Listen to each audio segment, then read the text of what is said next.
What's going on, guys? Visor here, and today we're back with another locked video. And in this video we're going to be talking about the locked update as a whole. We're going to talk about the Predator trait, the planetary hotline weapon. We're going to be talking about the surfing rework, everything about the update as a whole, and my personal opinions on any other stuff they can add to the game at this point. Now before we get into the video, be sure to like if you're new here and you like the content I make, subscribe, and without further ado, let's get into it.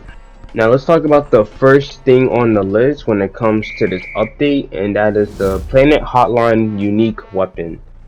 Now this weapon isn't a bad weapon whatsoever. This is honestly probably one of the best supporting weapons, or the best supporting weapon. The issue I have with it, at least in scrim wise, are two things: the very low cooldown on it, and the fact that the ball cannot spawn in box. And if you're confused on what I mean by that, I mean by, for Planet Hotline itself, how the weapon works, you have to pass the ball, or you can kick the ball anywhere.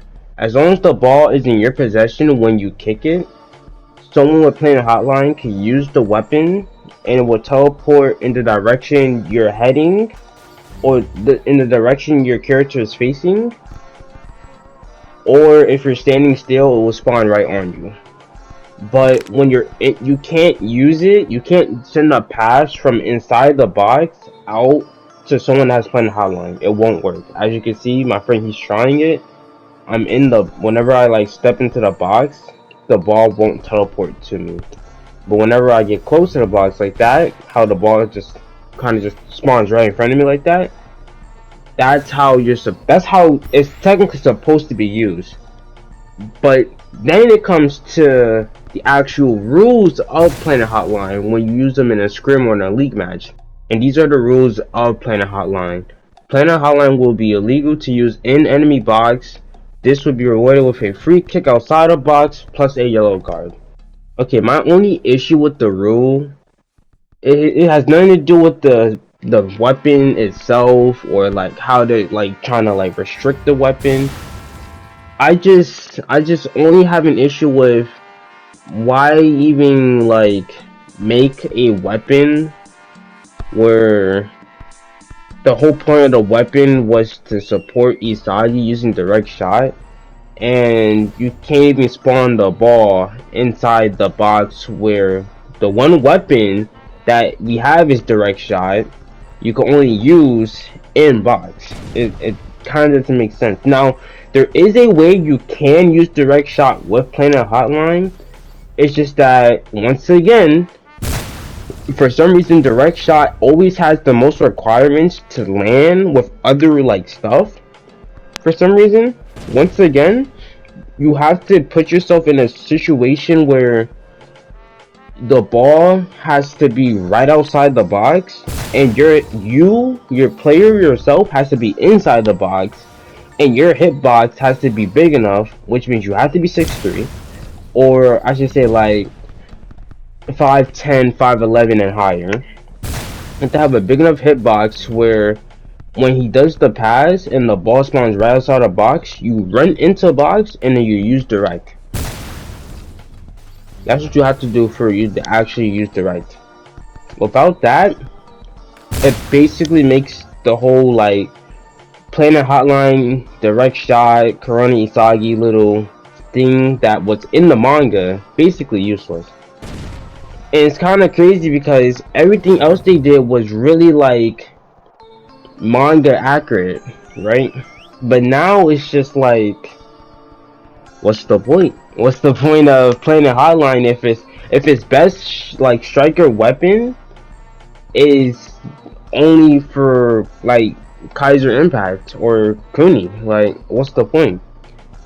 Next, we're gonna be talking about the new trait Predator's Eye. Probably one of my new favorite traits in the game. Only issue I have with it is that you can use it with Kinagami, but I kinda understand why though. Because the only two people we know in the manga, once again, manga accurate. This is what they like to do. They like to make stuff manga accurate. So the one thing, like, Baro and Kaiser both use Predator's Eye, right? And their shots are fucking hella, like, they could be super straight or they could be curved, right? At least with Baro, he shoots curved shots with Predator's Eye. Kaiser, he is Kaiser Impact, so they're gonna be straight as shit, right? Kinigami, on the other hand, we have never seen him use Predator's Eye, but he shoots super straight shots. But I could kind of see why they're making it where you can use it with these three weapons. But guys, the cooldown is atrocious, bro. Cooldown is 3 times the cooldown of the used weapon, bro. Are you fucking serious? If we ever get a buff to Predator's Eye, please just reduce the cooldown from 3 times to at least 2. Like, me personally, I want a 2 times, right? But realistically, I could at least see us getting a 2.5 times the cooldown of the weapon, right? I would take that over whatever the fuck we're getting right now. 3 times is fucking crazy. You're basically saying that the weapon is best used for is Kinigami. That's basically what they're saying. I feel like that's why they even made it where you can use it with Kinigami, now that I think about it. Because it kind of discourages you from even using it. Like, there's no point in using it with M. It's actually no point. If you're 6'3" and you're like around the box with Emperor, it's a guaranteed goal anyways, right? King, yes, King is it has the shooting shot now, but the cooldown of having King on cooldown and Predator's Eye on cooldown, if you miss your shot or if your shot gets blocked, you're basically a 6'3" person or a 5'3" person on the field just helping with passes. Basically, that's basically what you are. So all that's left is Kinigami, which has like a 30-second, 20-second, 25-second cooldown, and with Predator's Eye, is the cooldown on Predator's Eye is like, I think, like, I don't even know, like, what would it be, like fucking 75, like 85, probably the highest, 80-second cooldown. Like, bro, I would rather just like use Kunio at that point. I see no point in using it, using with King or Kaiser at that point. It's honestly like kind of crazy. Like, the only thing I would probably ask for is them to nerf that cooldown down, or I should say buff the cooldown to, at me personally, 2 times the cooldown should be fine. But knowing them, a 2.5 times cooldown will most likely suffice for them. Okay. Next, I want to talk about the Surfing / IQ rework. Now, they gave this shit, Surfing, we all know Surfing, how annoying Surfing is, right? They gave Surfing the old IQ little slide block shit back. So now the defenders now have a buff. Well, I should say at least one defender on the field has a buff, and that's the IQ slide. You are literally now the final wall. Like, you are actually a final wall. You have Surfing for good vertical defense, and now you have old IQ for really good horizontal defense. So you are literally now considered a final wall. You use that with like consistent or meta vision, and you're legit the best defender on your team automatically. It's actually kind of crazy. I do fuck with the rework.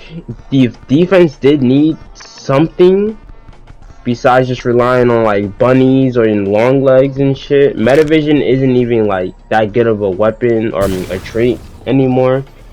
Honestly, the easiest way to beat Metavision is just to lift the ball up. Honestly, we should get a Metavision buff, but That's gonna come. I'm gonna talk about that later in the video. But right now, surfing rework, pretty good. I 100% agree with. Um, let's get on to the next thing. Now let's talk about how the game is free for a week. Yes, guys, the game is free until July 5th. I think most of y'all already know this already. What people don't know is that, or some people don't know, is that you have to have 500 elo by the end of this free week for you to keep the game, okay? So I understand you guys are, you know, some of y'all PlayStation players or some of y'all PC players that just got the game and shit, and y'all, you know, y'all like it, but y'all don't want to like grind elo for it. You're trying to like, I don't know what you guys are trying to do, but only you know right now, just be sure to do some grinding. At least get 500 elo, get that done and out the way, and you guys will be fine. Okay, they did this for a reason because some of us log players like to make ult accounts, and you already know the experienced log players.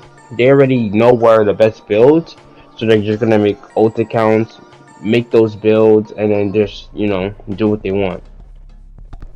That was the whole reason why they added this whole 500 thing. Okay, don't let it discourage you. Just grind it out real quick, and you get to keep the game. Next, let's talk about the new game mode 1v1s. Okay, now how I feel about this game mode. Honestly, I don't think it's a bad game mode, but truth be told, it's not the best they could have done.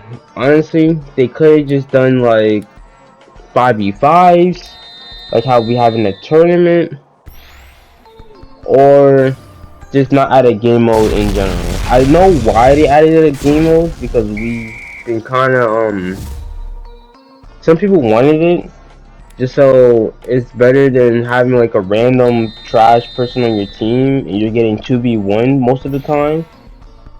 And also having it be a 1v1 helps you actually grind and get better at the game.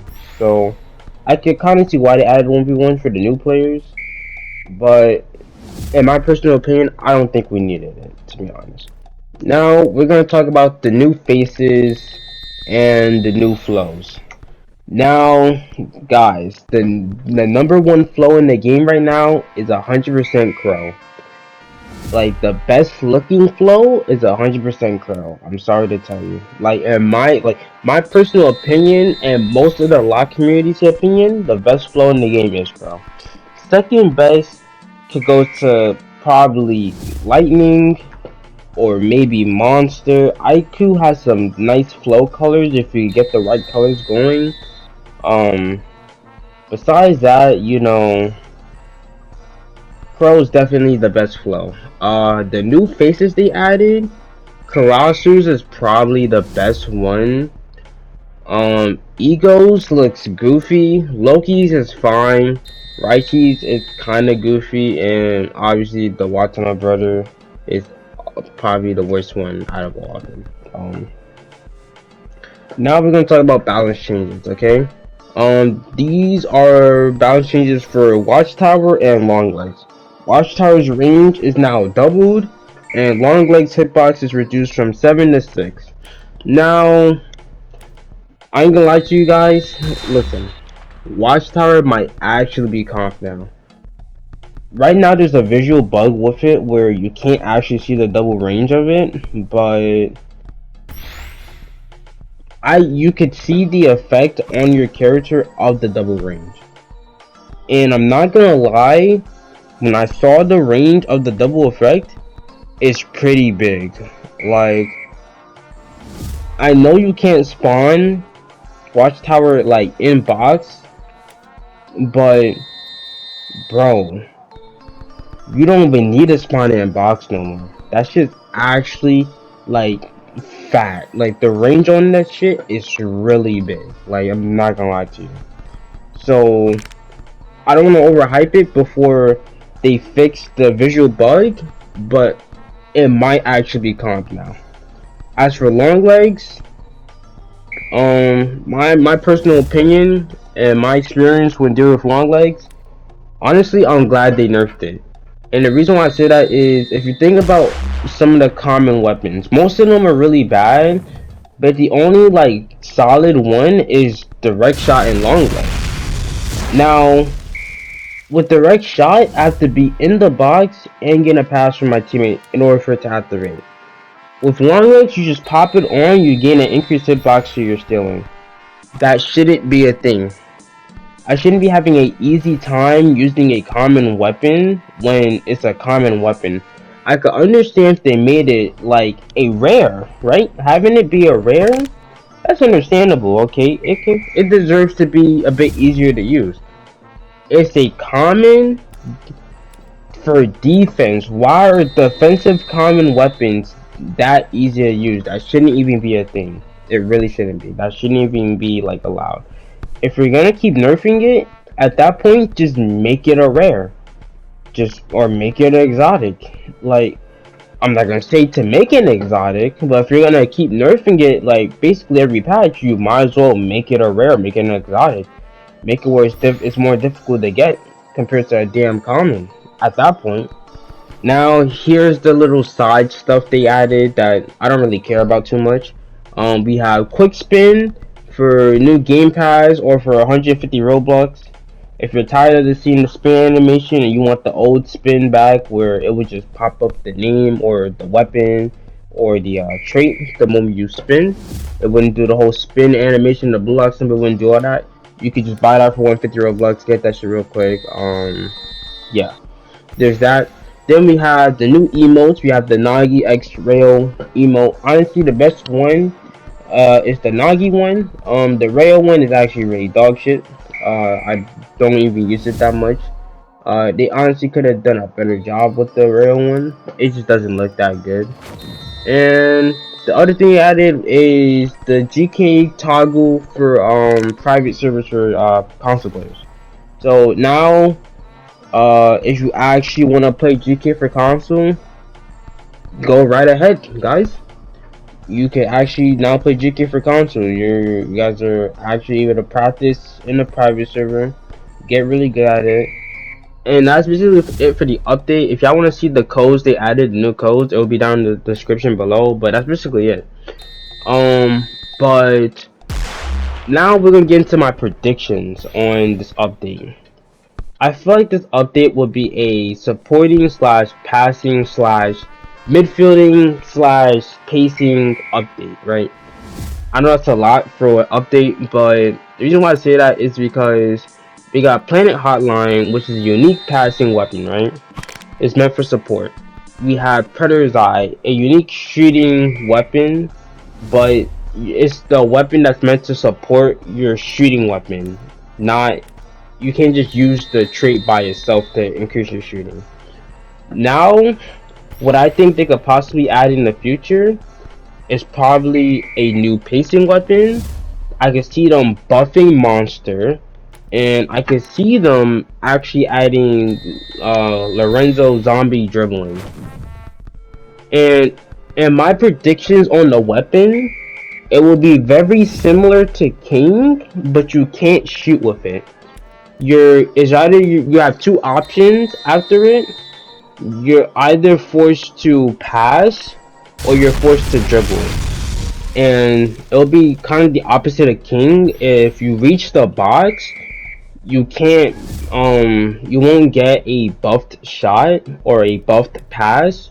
You'll just get like your normal shot. But if you're outside the box and you go and give a pass like a cross, you gain like a buffed shot. That's how I can see like Lorenzo zombie dribbling working.